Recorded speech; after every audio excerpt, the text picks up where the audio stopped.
كافها يا عين صاد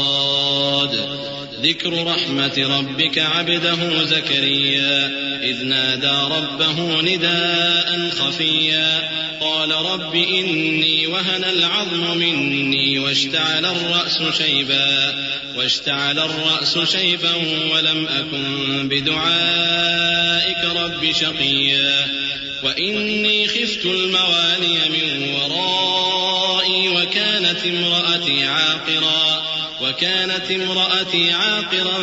فهب لي من لدنك وليا يرثني ويرث من آل يعقوب واجعله رب رضيا. काफ हा या आइन सौद, ये तुम्हारे परवरदिगार की मेहरबानी का बयान है जो उसने अपने बंदे जकरिया पर की थी जब उन्होंने अपने परवरदिगार को